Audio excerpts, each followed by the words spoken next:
નમસ્કાર કોન્ટ્રાક્ટ અને આઉટસોર્સિંગ કર્મચારી મિત્રો, સ્વાગત છે તમારું આપણી આ યુટ્યુબ ચેનલમાં જેનું નામ છે ગુજરાતી જીકેની જમાવટ.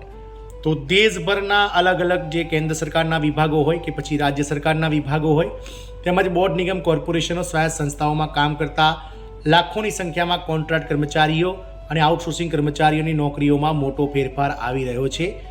ગત વર્ષે સુપ્રીમ કોર્ટ દ્વારા જ્યારે આ કોન્ટ્રાક્ટ કર્મચારી આઉટસોર્સિંગ કર્મચારીઓને કાયમી નોકરી આપવાને લઈ અને જે મહત્વનો ચુકાદો આપવામાં આવ્યો હતો, ત્યારબાદ આ કોન્ટ્રાક્ટ કર્મચારીઓની જે અપેક્ષાઓ છે તે વધી ગઈ છે. જાણીએ આજના વિડીયોમાં વિગતવાર કે વિવિધ રાજ્ય સરકારો, કેન્દ્ર સરકારો અને જે હાઈકોર્ટો છે તેમની તૈયારીઓ જે છે તે આ કર્મચારીઓને કાયમી કરવાને લઈને શું છે.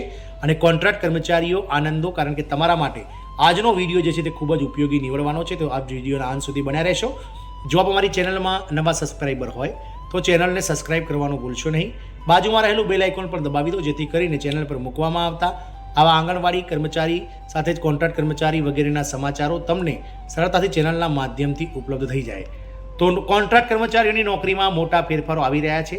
ગત વર્ષે સુપ્રીમ કોર્ટે જે રીતે 5 વર્ષ કે તેથી વધુ વર્ષથી કોઈ એક જ જગ્યા પર જે કોઈ કર્મચારી સેવાનો લાભ આપતો હોય, કાયમી કર્મચારી જેવા કામ કરતો હોય, તો તેવા કર્મચારીઓને કાયમી કર્મચારી જેવો લાભ આપવો જોઈએ તેવો એક કેસની જે છે તે તરફેણમાં મહત્વનો ચુકાદો આપ્યો હતો.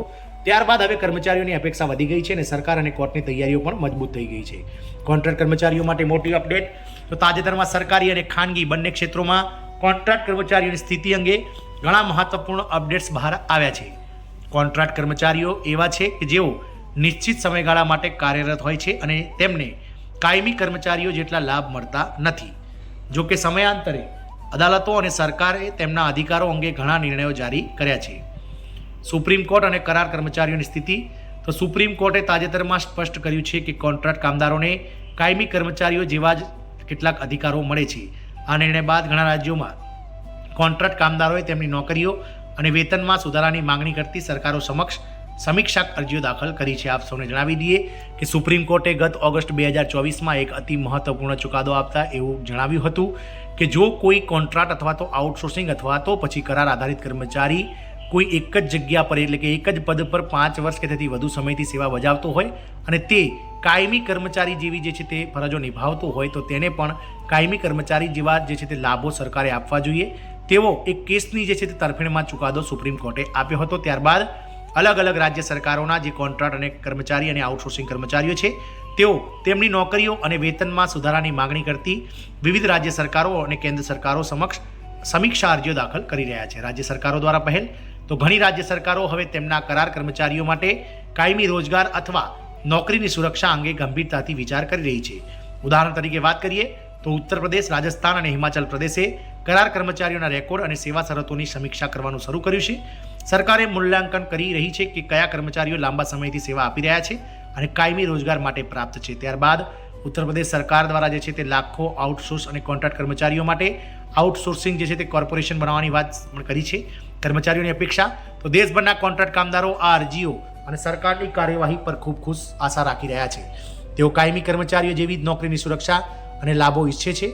આ કામદારોનું ભવિષ્ય કોર્ટ અને સરકારના પ્રતિભાવ દ્વારા નક્કી કરવામાં આવશે. આગળની પ્રક્રિયાની વાત કરીએ તો જો આ પહેલ એક રાજ્યમાં સફળ થાય છે તો તેનો ફાયદો તથા અન્ય રાજ્યોમાં કોન્ટ્રાક્ટ કર્મચારીઓને પણ થશે. જો કે અરજીઓ જો ફગાવી દેવામાં આવે તો કર્મચારીઓએ પહેલા જેવી જ પરિસ્થિતિઓમાં કામ કરવાનું ચાલુ રાખવું પડશે. આ પ્રક્રિયામાં કોર્ટનો નિર્ણય અને સરકારી નીતિ બંને મહત્વપૂર્ણ ભૂમિકા ભજવશે. કર્મચારીઓનું ભવિષ્ય સુનિશ્ચિત થશે. તો કોન્ટ્રાક્ટ કર્મચારીઓની નોકરીઓ અને અધિકારો અંગેની પરિસ્થિતિ ધીમે ધીમે સ્પષ્ટ થઈ રહી છે. કર્મચારીઓએ તેમના રેકોર્ડ અપડેટ રાખવા જોઈએ અને સરકારી સૂચનાઓનું નિરીક્ષણ કરવું જોઈએ. સમય આવે ત્યારે યોગ્ય પગલાં લેવાથી તેમનું ભવિષ્ય સુરક્ષિત થઈ શકે છે. આમ કોન્ટ્રાક્ટ કર્મચારીઓ અને અલગ અલગ જે આઉટસોર્સિંગ કર્મચારીઓ છે, રાજ્ય સરકાર હોય કે પછી કેન્દ્ર સરકારના, તો ગત વર્ષે સુપ્રીમ કોર્ટ દ્વારા ચુકાદો આપ્યા બાદ હવે અલગ અલગ જે કોન્ટ્રાક્ટ કર્મચારીઓ છે તેમની અપેક્ષાઓ વધી ગઈ છે. તેઓ રાજ્ય સરકારો અને કેન્દ્ર સરકાર સામે પોતાની નોકરીના પગારમાં વગેરેની જે માંગણીઓ છે તે હવે ઉચ્ચ અવાજે જે છે તે માગી રહ્યા છે. જોવાનું એ રહેશે કે હવે વિવિધ રાજ્ય સરકારો જે રીતે કોન્ટ્રાક્ટ કર્મચારીઓ માટે વિવિધ લાભો જાહેર કરી રહી છે, શું આગામી સમયમાં કર્મચારીઓને કાયમી કરાશે કે નહીં એ તો સમય જ બતાવશે. પરંતુ ચોક્કસથી સુપ્રીમ કોર્ટના ચુકાદાથી આ કોન્ટ્રાક્ટ કર્મચારી અને આઉટસોર્સિંગ કર્મચારીઓ કે જેઓ કેન્દ્ર સરકાર અને રાજ્ય સરકારોના અલગ અલગ વિભાગો, બોર્ડ નિગમ કોર્પોરેશનો જાહેર સાહસોમાં ઘણા વર્ષોથી લાખોની સંખ્યામાં કામ કરી રહ્યા છે, તેમને સુપ્રીમ કોર્ટના આ ચુકાદાથી ક્યાંક ને ક્યાંક પગાર વધારા સહિત મોંઘવારીના આજના સમયમાં બજાર સામે ટકી રહેવાની હિંમત જરૂર મળશે. જય હિન્દ. અસ્તુ.